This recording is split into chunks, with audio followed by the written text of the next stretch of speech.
me about the first moment you knew you wanted to make music.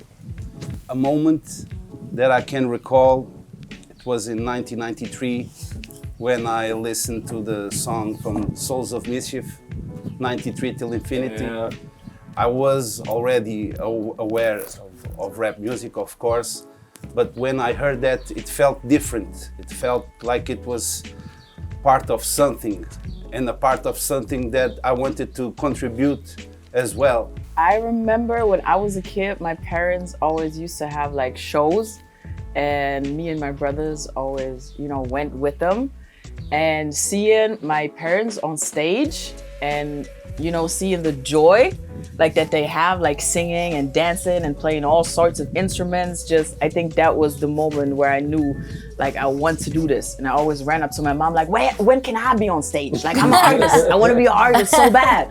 She's like, all right. And then like one day I remember she was like, okay, you can have, your little part in this and you can come on stage. And I was on stage and I almost shit my pants because I was so scared like to stand up there and all these people around me. And there was nothing even coming out. I was just like, and I think I ran off stage. And I was so ashamed, but I was like, I'm gonna prove everybody who was in this room that one day I would be on stage and not be scared, Yeah. That's crazy. I remember the first time I ever did a show, I was a kid, I was real young. And in Brooklyn, they used to have this place called The Arc, where they have talent shows. And at the time I was in a group with a friend of mine. And we finally got into the talent show. So we go to the talent show. First we went a couple times and we just watched it from the audience. But this time we got on the list and we set to perform. When they put the lights on us, the only thing I remember saying, I was like, I don't want to be a rapper. And my friend, he held that against me forever. But I had the same experience like you. I performed, but I'm sure I looked like a robot up there. Like I had no movement, no nothing. But I went home and I felt like you. I felt ashamed. And I was like, next time I'm gonna do better. Yeah. Also, what you said was interesting because you said that you went up to your mom and you said, I want to be an artist, and you wasn't even an artist yet. I want to get on stage. Same thing with me. A friend of mine, he came to my house. He had a Big Daddy Kane cassette tape, and I had never heard nothing like this in my life. So he was playing it, and he got up. He went to the bathroom, and he came back. He was like, "Anybody seen my tape?" And I was like, "No." And when he left, I studied that tape for so long. I studied it to the point where I tricked myself into thinking I was as good as Big Daddy Kane, and I believed that. So that's how I know the mind is so powerful. If you really believe in yourself, you can do something. Because I wrote around when I went to school and I said it to my friends, and they was like, "Whoa!" But I knew I wasn't that good, but I believed that I was that good. So it's amazing that you had that courage in you from the beginning. I had a talent show and I killed that shit. Nice. I had a talent show and I was like in 5th grade in year 5.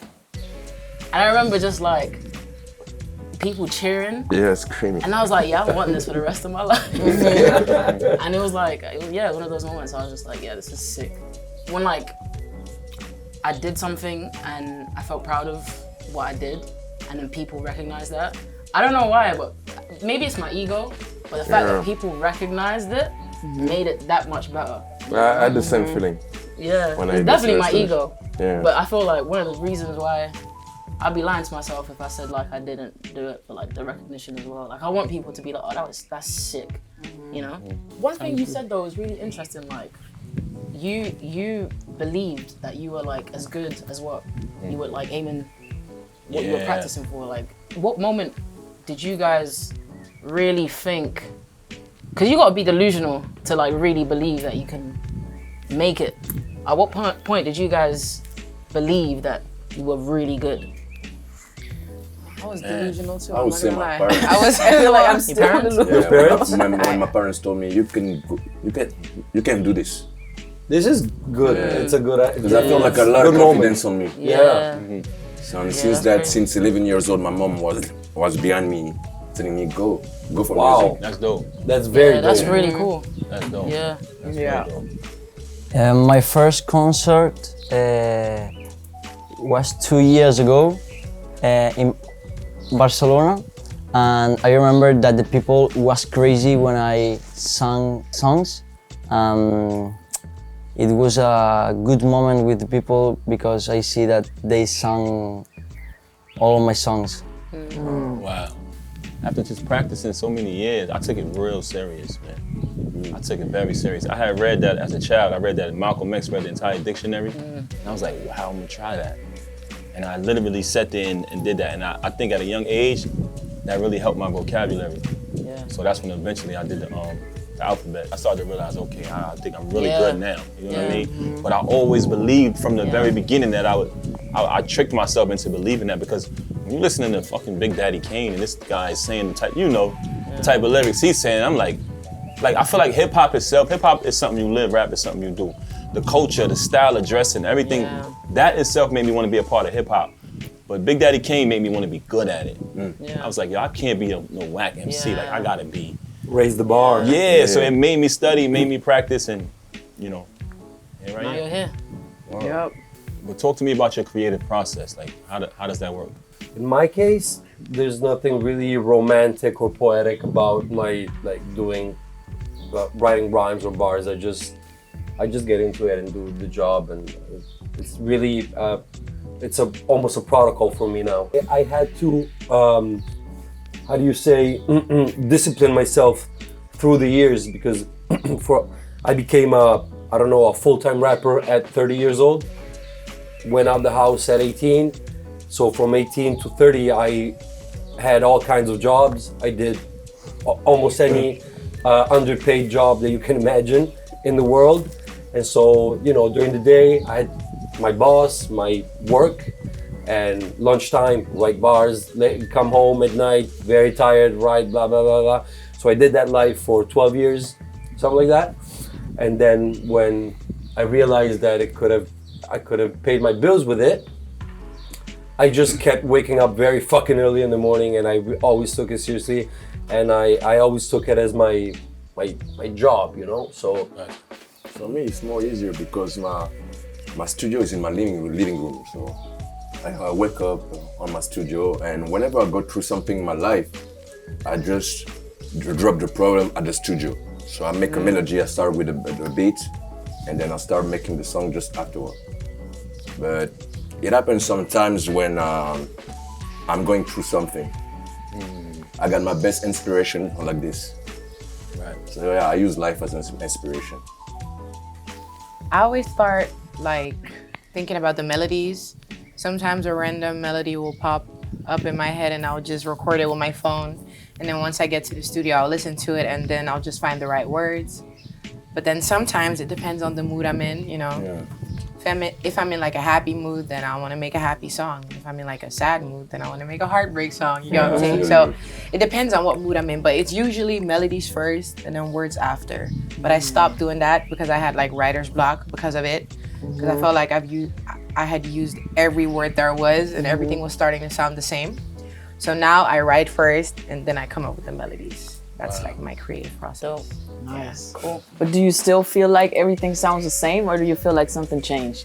No, a lot changed because I started working with different producers, because I was always working with the same producer as well, but it's not the same. And then again, I have a lot of songs that aren't out yet, so people haven't even heard of it, you know? Exactly. For us in our heads, it's oh my God, I always sound the same. But people out there don't even know that yet. You know what I mean? It's just in our heads because we hear ourselves every day. When I create, I have to listen a bit and to say that this beat is for me. And when I start to write the letter. My creative process, sometimes it changes. Sometimes I was telling him earlier, if I hear a beat from a certain producer, I might get writer's block. But if I hear a beat that's good, it comes automatically. I get inspired. But normally, to stay ahead of the game, I create throughout the process of my day. So if I was to sit down with a pen and a paper, I might rap about the pen and the paper, you know what I'm saying? So right now, I can draw inspiration from this right here, and I think of a punchline and I store it. But when I was younger, I would be able to store, create a rap and never write it down and always remember the whole shit. Now if I try that, it's not working. it's not working. So I do what somebody mentioned. I'll take a voice note sometimes, or if I'm doing a freestyle, cool, I can do that. But yeah, I normally draw inspiration from the process throughout the process of my day, or just from dope moments. Like somebody might say something that sounds interesting. I'm like, wow, that's a good point. You know what I mean? It inspired me. So. Why exactly are you independent? Like, what do you think are the advantages to that? I think that if you're an independent artist, you have more freedom and liberty to do music. Actually, I was going to say the same thing. Right. Yeah. Like, you don't have to wait to drop Yeah. music. Just, if you want to drop music, you can drop it. Yeah. That's the best feeling ever. Yeah. Yeah, I got some signing artist friend. They're stuck in some contract bullshit, and I'm like, bro, you can drop music for almost a year, 2 years, 3 years. What the fuck? Yeah. Man. I mean, I've been in a situation like that myself. You know, Yeah. when I first came in the music business, I was independent by default. You know what I mean? I didn't have the mind state of it, but I was independent. I was just doing mixtapes, working, grinding. But I always wanted to get a record deal because you hear about music and you hear, yo, I need a record deal. So I was working you hard. didn't make it, like you feel like like you make a deal, you made it. Yeah. Right, I had that mentality. They put that as, in our head. But there was a time where that seemed to be like the law. goal. Yeah, The main goal. It was Yeah, difficult. Years ago. When you guys started at least, it probably wasn't as easy to be independent. Like you were dropping mixtapes, but I doubt like you had like TuneCore. Probably they were singing TuneCore was mixtape probably absolutely. around, but it wasn't like that easy. No, it to wasn't be around yet. They're independent. sending the mixtape outside. Yeah, and now That's you have, different. If you was a hustler, you start selling your mixtape which is what you outside. said. Yeah. Yeah, of Right. course. My goal was to get a record deal. I need a record deal. It's like a dream, right? So now, guess what happens? I finally get a record deal. A huge record. Matter of fact, I had a bidding war. Numerous labels were bidding because that's how crazy I had it at the time. And eventually, I got the record deal. And exactly what he said, and exactly what somebody else said, or you said the same thing, I lost my freedom. Everything that I did that even put me on their radar, for them to even pay attention or know who I was taken away. Oh, you can't rap over these records anymore. You gotta wait to put out a single. Oh, we don't like this record. As opposed to when you got your freedom, you can follow your instinct as an artist. So that's why I love independence. I agree, it's the freedom. At one point, I did a crowdfunding in Italy, and I got, in 2015, I got 70,000 euros from crowdfunding. Yeah, it was a big. For your rap career? Yeah. Did you say 17? Damn, they love you, bro. Crazy, right? Oh, 7-0. I do that every year. damn, yo! Yo, Yeah, guys, a new I- album I- coming, new album coming. Start Drop some doing crowdfunding for me. I even fucking forgot I did that shit. But I Bro, did that's it. crazy, bro. That's crazy. Yeah, 70,000. 70K. Exactly, in 2015. And Best kind of- and after that, I had some labels that wanted to make contact, but Obviously. I had I was really I had Hard-headed. yeah, really hard-headed, and I was like, no, I'm gonna do an album even more hardcore. So, and then after a couple of years, I had a deal with Sony, blah blah blah, and then COVID came and everything got fucked up, and so I went back to being independent. And now I realize that the real reason for which I enjoy being independent, other than the other things that we all share, is that I want to be able to look at myself in the mirror and be responsible Exactly. for my own mistakes. Yeah. And most and foremost, I'm obliged to learn from those mistakes, because this is our career, and our music is not only our art, but is what maybe one day is what we're gonna give to our children, because Because they have it's a rights. business. They're Because rights. they own the rights. Because it generates money. Because you need to know what publishing is. You need to know what owning your master is. You That's need to right. know. There's a lot of things around the music that are not as beautiful as the fucking art. But in 2023, I think we have the responsibility Yeah. to be aware of what's going on and not get fucked around. I think it's about putting power back into the artist's hands, Yeah. rather and taking it away from these white dudes that are just deciding what to do with our stuff and giving our catalogs to their children. So one of the benefits of going on a major label or signing a record deal is having a machine behind you, right? Exactly. But you got to be careful with that machine, because What happens is, you, or myself, I can release a record tomorrow, and it doesn't do good. So fucking what? I can release another one. But once you get in a position and you're on a record label, they put that machine behind you, and you release a record. And it doesn't They work. announce to the world that they signed you. Hey, such and such has a record deal. All right, here's your chance. You put that record out and it doesn't do good, guess what happens? Wow. They fucking embarrass you in front of the world and tarnish your brand because, oh, he got dropped off the record label. Oh, he must be trash. Exactly. And now everyone turns their back on you, you gotta figure it out. Yeah. As opposed to when you're independent, it doesn't happen like that. Yeah. Also, you Like made didn't another, work out, you just drop another song. you drop that's another it. song, who gives a? Yeah, who gives a fuck? Also, you made a good point. You spoke about, some people were independent because they had to be. Independence was looked down upon at one time. Oh yes. They had a label called Koch Records, and they used to call it the Graveyard Damn. because it was an independent record label, and artists would go there. But I'll tell you something very interesting. Independent is the way to go now, and it's becoming. We're kicking their ass in a lot of different areas. I feel it. Yeah. So being independent is not easy. So I feel like since we all come from different regions, different places, what are the unique challenges in your country, with being independent? For me, the biggest challenge was the money.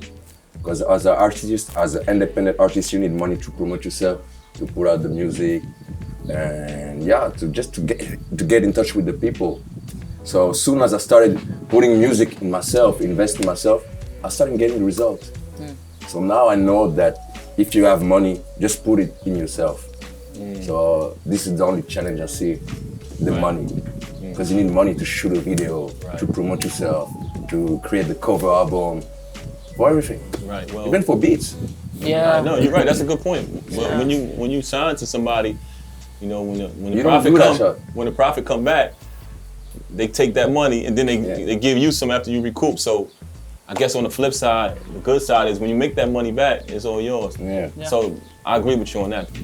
I think in Germany, the biggest struggle for me was that I felt like the Black community is not big enough. So I never felt like I have enough people who could like relate to the stuff that like I was talking about, and I felt like when my first like freestyle on Instagram went viral and like people were like, oh my God, like that's crazy. Like you're the craziest rapper of Germany. Like let's go, blah, blah, blah. I felt like the industry like saw me and saw what they're doing, and they started doing what I'm doing with white people or with people who, other people can relate to more.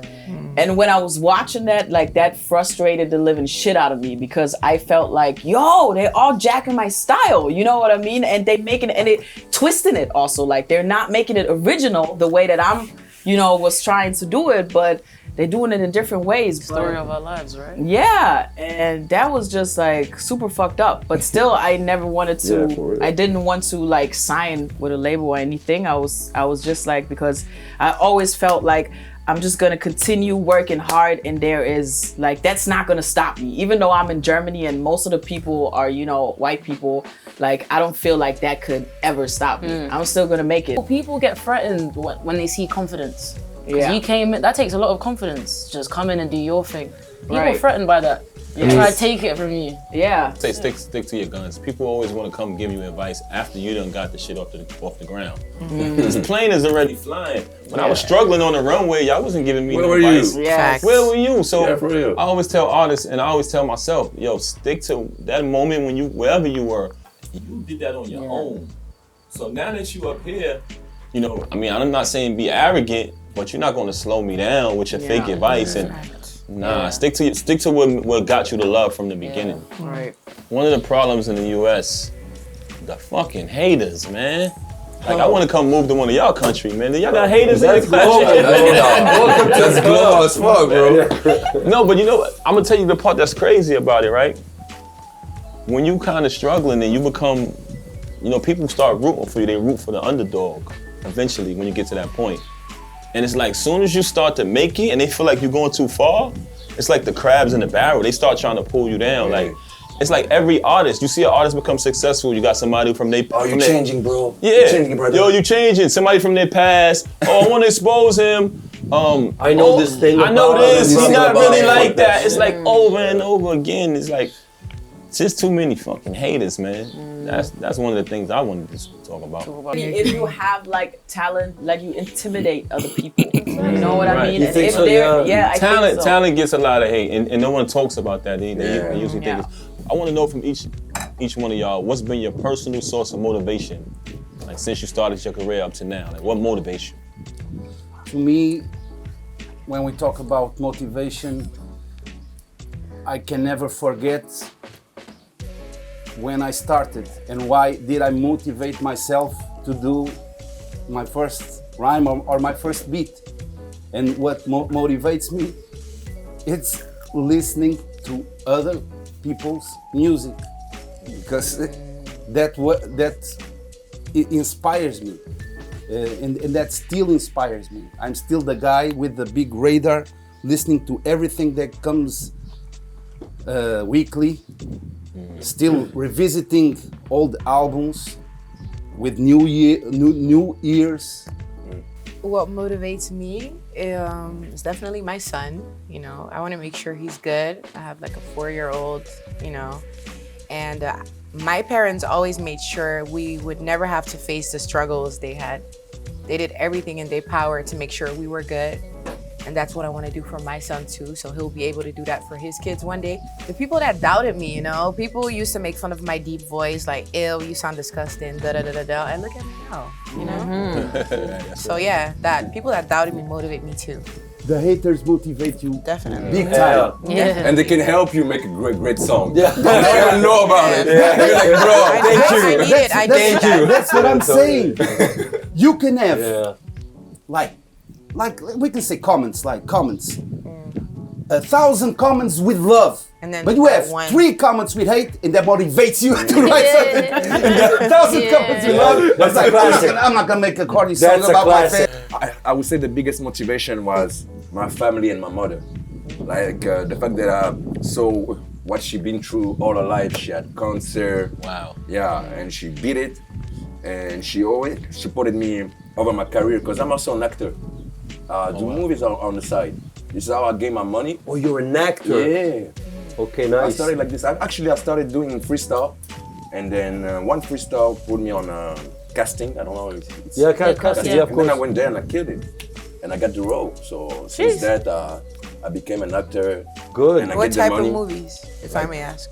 Everything, like for police, jokes, comedy, Anything. action, everything. Yeah. You know, you start out on your own, but collaborating is an amazing thing. I remember when I was first grinding in the beginning, you know, I had been putting mixtape after mixtape after mixtape, and then one day, Busta Rhymes reached out to me. You know, well, he reached out to the individual I was signed to, who was K Slay. May he rest in peace. It just bigging me up, you know what I'm saying? And I got on the phone with him, and he just was telling me how dope he felt I was as an artist. And he's like, I'm working on this record. I want you to put a verse on it. So I was doing a lot of performances at that time, performing. I was like doing a show every other day. And one day he was like, come to the studio to get on this record. When I tell you I was tired as hell, bro, because I had been performing. I go in the studio, I put the headphones on, I'm listening to the beat, and I fall asleep. I wake up, I don't know how I came up with the verse, but I came up with the verse. I spit the shit, and I leave the studio. The record comes out, it's fucking Mary J. Blige on the record. What the fuck? Damn. Missy Elliott, DMX, Lloyd Banks. Crazy. Normally, I'm just I consider myself a regular guy. You know, I come out, I do my shows. I have my core audience who fuck with me.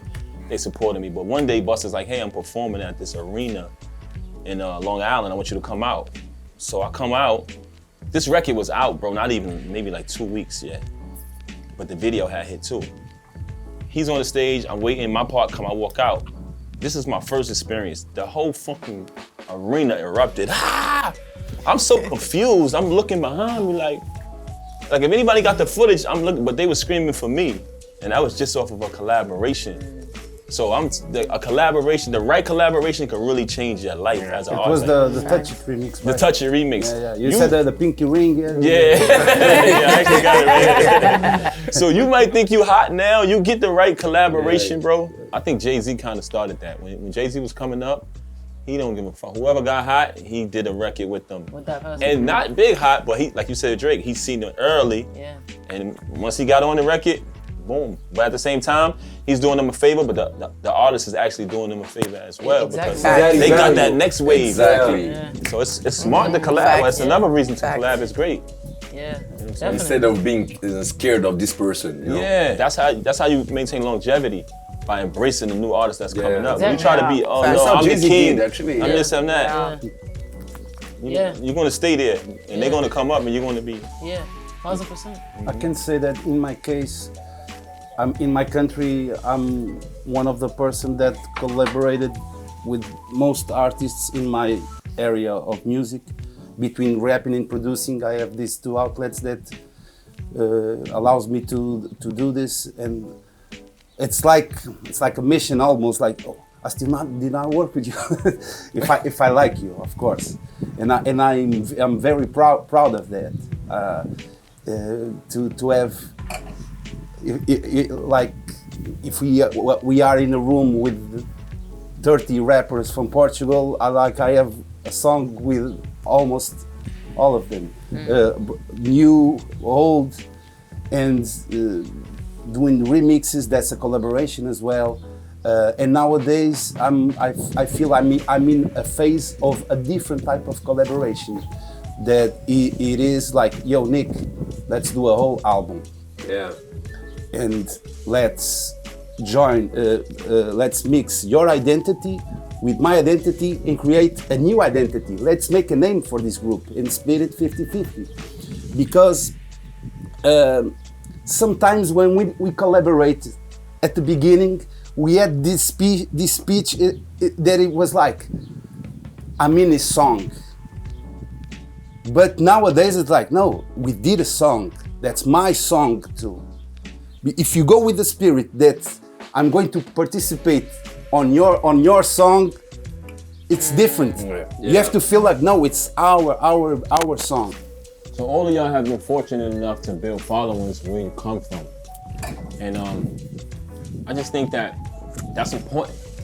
You know, what do you think it is that a lot of artists miss? That they miss it. You know, the importance of building a following where you actually come from. I think that it's so important that you have to grow up a fan base in your region, because when you have a fan base in your region, you can go to any part of the world with your song. In my example, last summer I released a song in Catalan and Spanish. Okay. Because I'm from Barcelona and It's my from languages. Spanish. Okay. The song goes viral and the people was crazy with that. Yeah, it sounded different and original from the country. I just want to ask you one last question in closing. You know, you look at now where you are in your career, and everyone started a while back, a little bit of time back. I want to know, what advice would you give to that younger version of yourself who's just starting out on? Be persistent and make music that makes you feel good. Like it's gonna, hard work will pay off if you wait. But just keep going, just keep releasing music and believe in yourself. Make music that makes you feel good, about you when you hear it. Like what you said basically before, like invest in yourself, Invest in yourself, rather than straight spending up. your money. Like just do that. Get a lawyer. That Don't part. sign contracts just like that, because that really like fucked me up and stole a lot of my time, like years of being trapped in contracts. And so I think that's probably what I would tell my younger self. Don't sing contract. Don't sign contract. contract. Yeah. Listen to what your stomach tells you, and just it's gonna be fucked up, but don't quit and just. It's gonna be fucked up, but don't quit. Go deep. I get that. After It's that. gonna be very rough, but fuck it, just don't quit. Just don't quit and keep going. What I would tell my younger self, man, go to school, get a job, man. Real talk, I had the mentality since young, which was ignorant. One day I'm gonna be a rapper, I don't need to do nothing. You know what I'm saying? So I ended up in the street. I ended up hustling and doing things I had no business doing. And it wasn't just me who believed in me. I had family members who, so we all ended up in the street. Cause yo, one day Pac gonna blow up, and we all gonna be rich. We had that mentality. Yeah. So let's just hustle for now, cause we ain't gonna have to do this forever. So we ended up in bad situations. So I would tell my younger self, yeah, you got your music career, but make that B, make school and get a job A. Absolutely. That's what I would tell them.